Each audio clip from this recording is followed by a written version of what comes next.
Salut à tous, ici Spirit Autonomie. Alors aujourd'hui je vais vous faire un petit enregistrement donc, pour vous parler de quelle Bible choisir donc, pour les nouveaux et les nouveaux convertis et les anciens. Allez, c'est parti, on y va.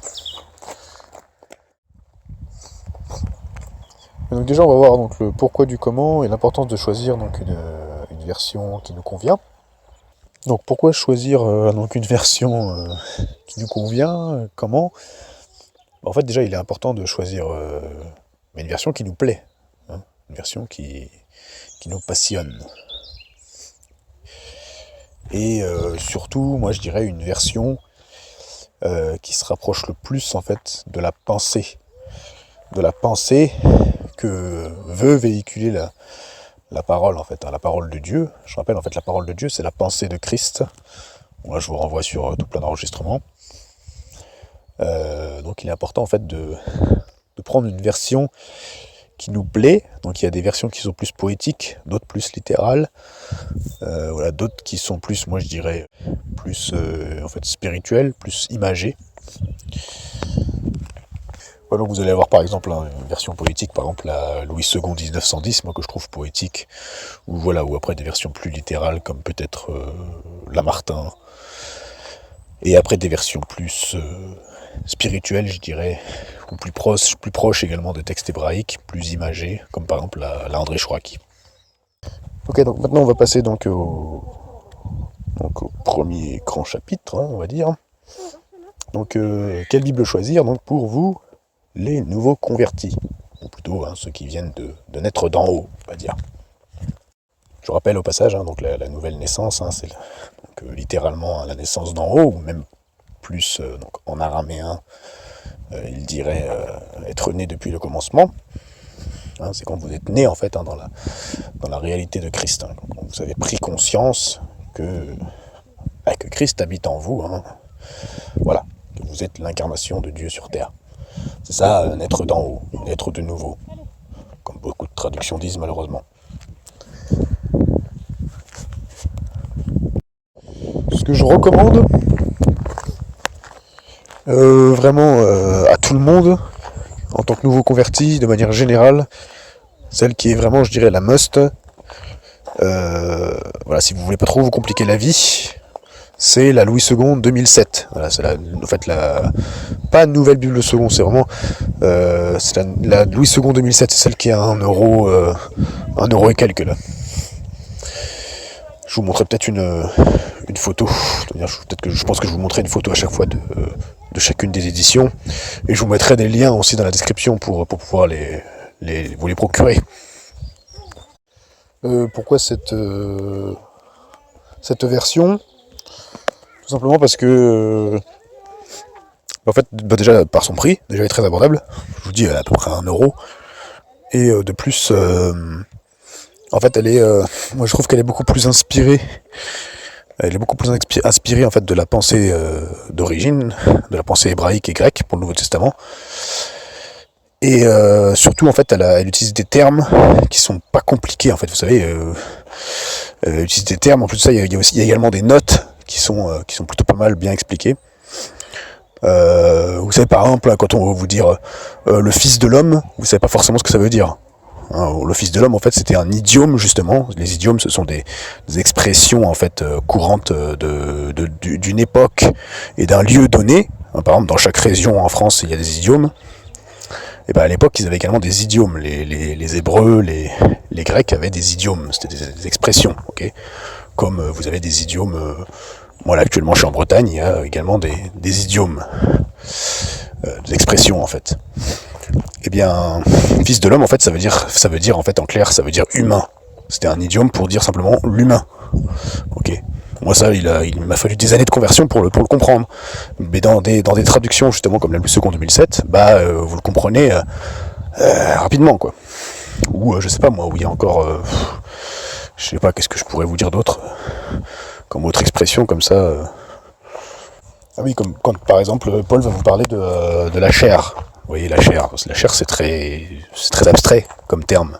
En fait, dans la Louis II 2007, il ne va pas dire la chair, mais il va dire la nature humaine. Donc tout de suite, vous comprenez la nature humaine. ou la nature, la nature spirituelle, ok. L'homme, l'homme guidé par sa nature humaine, ou l'homme guidé par sa spiritualité, par la nature spirituelle, la nature de l'esprit, tu vois. Donc voilà, c'est beaucoup plus modernisé, beaucoup plus simple. En revanche, je vous conseille pas par contre l'édition. Donc excusez-moi, donc oui, je vous recommande pas par contre du tout la version la Bible Louis II révisée 2010. Par contre, celle-là, je vous la recommande pas du tout parce qu'en fait, en gros, elle est un peu trop proche en fait de la.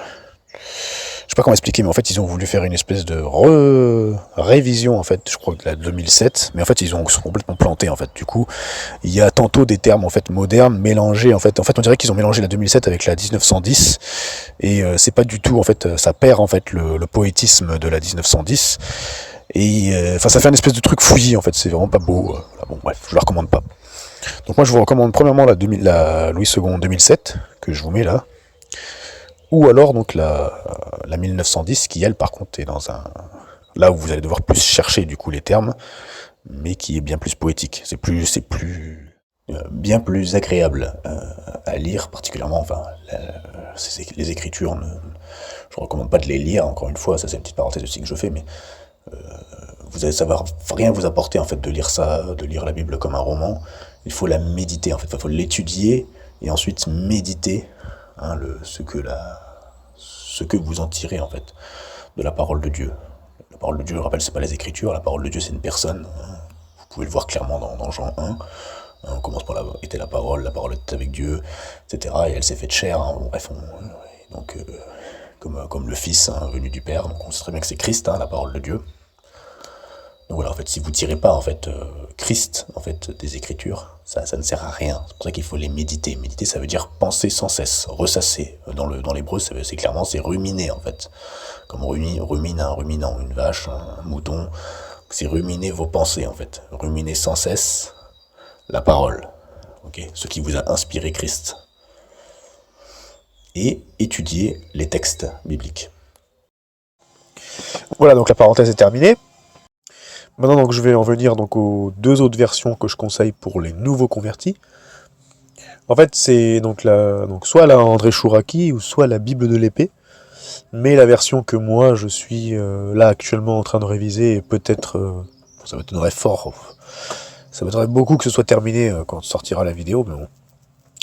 Bref, je vous conseille donc soit la Bible Chouraki, par contre, donc la Bible de André Chouraki, plus particulièrement donc l'édition 1985, mais qui malheureusement est très difficile à trouver aujourd'hui.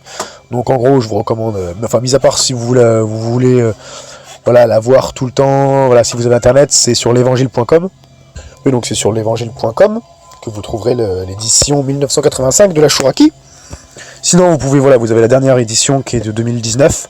Moi je l'avais offert à ma femme en 2020, je crois par là. Et moi j'ai également une vieille édition, enfin vieille, elle est de 2005 je crois. Mais qui aujourd'hui en fait les vieilles éditions de la Chouraki, il faut savoir que ça coûte très cher, ça peut aller aux alentours des 130 € par là. Donc voilà. Voilà, si vous voulez, donc en version papier, vous avez celle de 2019, qui est la dernière qu'ils font, je crois, elle est aux alentours des 20 €, quelque chose comme ça. En sachant que dans la Chouraki, vous avez certains textes, certains livres apocryphes. Donc voilà, je ne recommande pas forcément aux nouveaux convertis de lire tout de suite, d'aller tout de suite dans les apocryphes. Parce qu'en fait, si vous voulez, vous allez trouver moins d'infos en ce qui les concerne sur internet ou autre que les livres on va dire classiques, enfin les livres qui sont plus protestants en fait, qui viennent en fait du christianisme protestant malheureusement. J'espère que vous n'appartenez à aucune dénomination. Voilà, la véritable communauté du ciel, c'est l'Église, c'est l'épouse du Christ. Elle n'a pas de religion, elle n'a pas de dénomination. Ok. Je rappelle que Jésus était juif. Voilà. Moi, je suis français en bas et en haut, je suis en Christ. C'est tout. Ok. Voilà, donc j'appartiens premièrement à l'église là où je suis en bas, quoi. Donc voilà, vous avez la André Chouraki, et après, donc comme je vous disais, donc la Bible de l'épée. Alors la Bible de l'épée, c'est vraiment la Bible que, donc dans la version que moi je suis en train de réviser.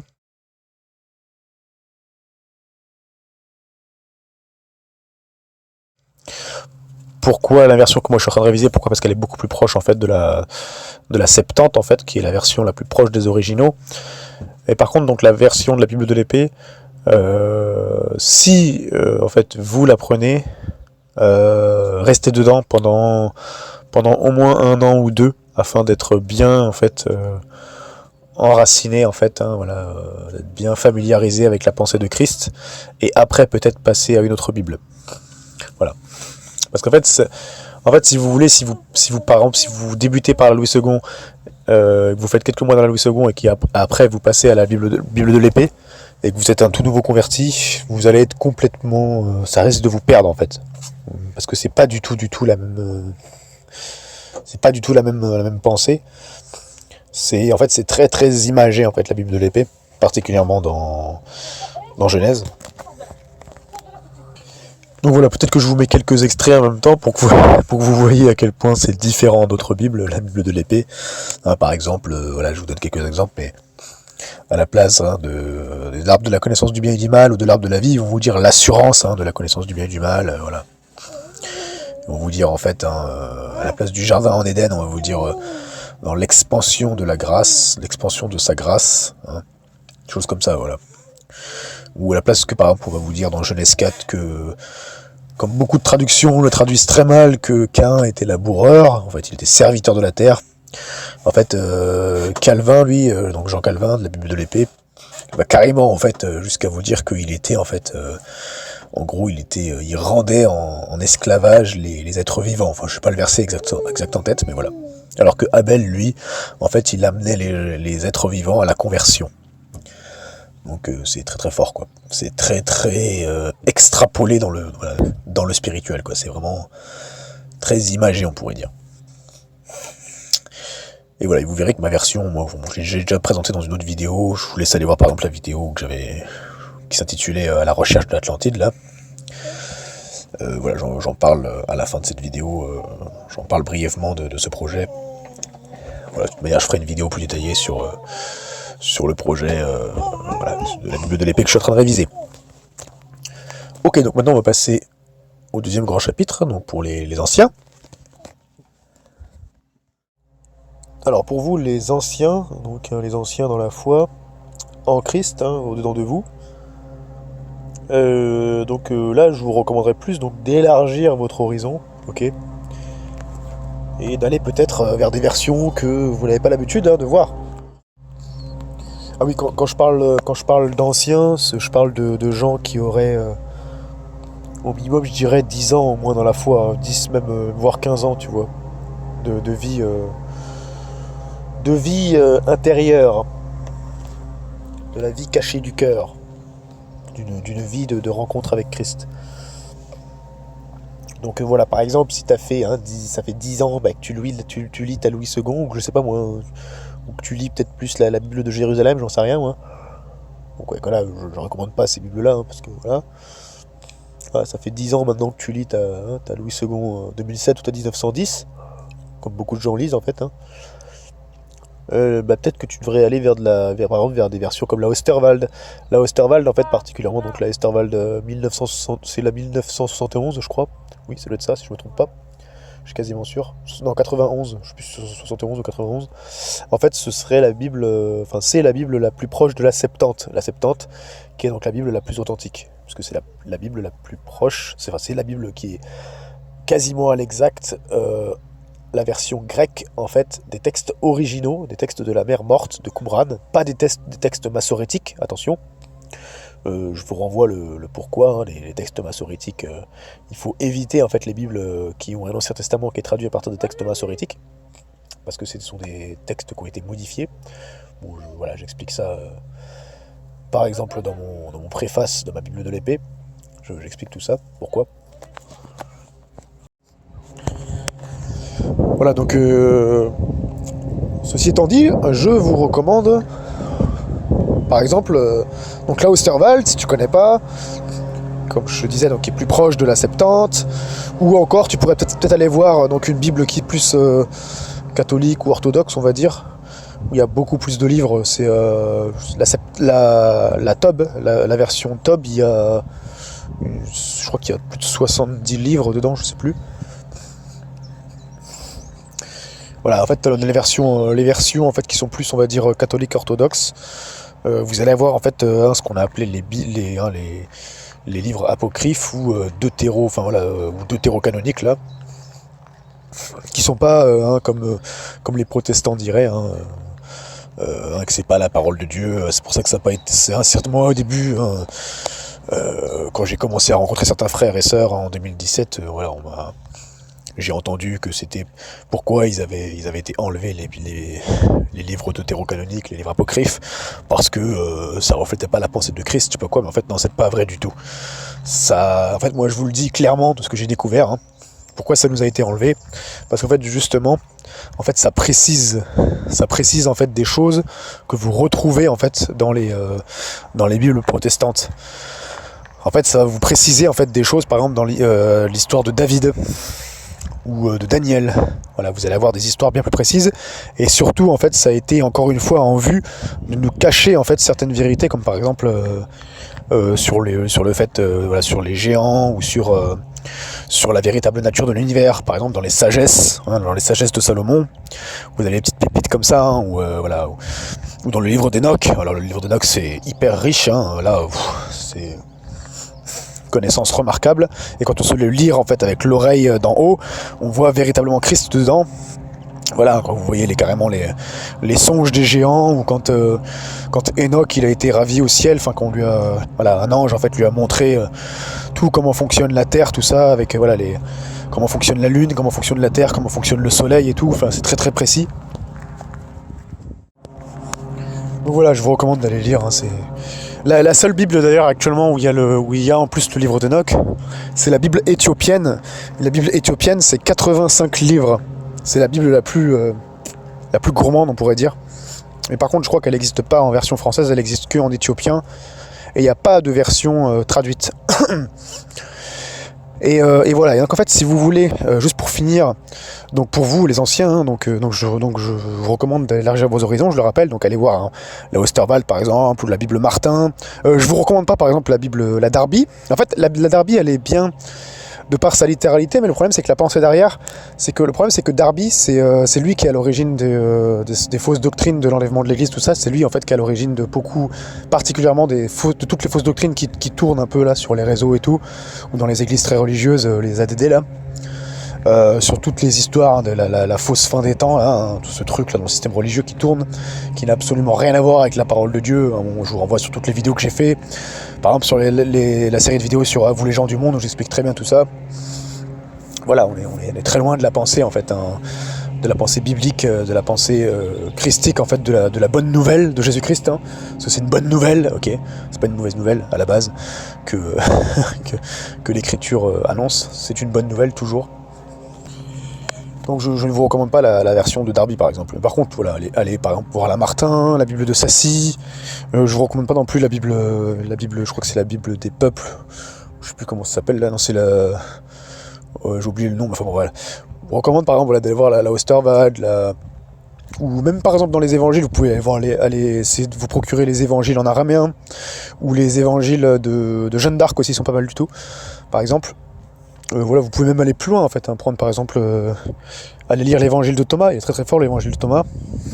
Voilà, l'évangile de Thomas, en fait c'est toute une série de tous les versets en fait, ce sont des citations de Jésus. C'est très très fort comme évangile. Voilà, j'ai déjà lu, c'est très très puissant à méditer. Voilà. Et qu'est-ce que je voulais dire? Et pour finir, ce que je voulais dire, c'est que la Bible la plus, en fait, en français, qui est vraiment merveilleuse. Par contre, je crois qu'elle est chère parce que, en fait, c'est la Bible d'Alexandrie. La Bible d'Alexandrie, en réalité, c'est une version, en fait, que ce sont donc enfin bref, des éditeurs là de livres, ils la traduisent en fait depuis des années, je crois qu'ils ont commencé dans les années 90, ils n'ont pas fini encore. Et je crois que c'est que l'Ancienne Alliance dedans qui est traduite. Mais ils ont pas tout fini. Il y a toute la Torah en fait, enfin les 5 premiers livres de Moïse, donc enfin bon, c'est pas bref, on dit de Moïse, mais bon, c'est parce que c'est Moïse, bref. En fait, en vérité, on le sait aujourd'hui que c'est pas Moïse qui a écrit la Genèse, le Exode, Lévitique, Deutéronome et Nombre. C'est sûrement pas Moïse. Parce que bon, il y a des preuves très claires. Bref, on s'en fiche de ça. Et bon, ils ont traduit donc la Torah, je crois que c'est traduit, enfin les 5 premiers livres. Ce qu'on appelle le Pentateuque. Le Pentateuque, c'est réglé. Et je crois que je sais pas si tous les petits prophètes ils sont faits ou pas, mais en tout cas, je crois que les psaumes et les proverbes c'est fait, je sais plus. Et je suis pas sûr qu'ils aient commencé le Nouveau Testament. Mais en tout cas, c'est la seule Bible en français qui en fait est une traduction directe de la Septante. C'est une traduction exacte de la Septante. Mais ça leur prend énormément de temps à traduire cela. Voilà, c'est pour vous donner une idée tout le travail colossal que c'est de faire une traduction comme ça.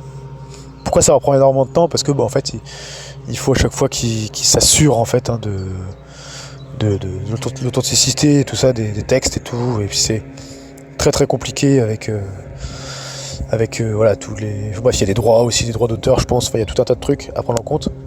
Donc c'est très très long. Et voilà, c'est la Bible d'Alexandrie. En fait, en français, c'est la Bible la plus, mais qui n'est pas complète, qui est que à moitié.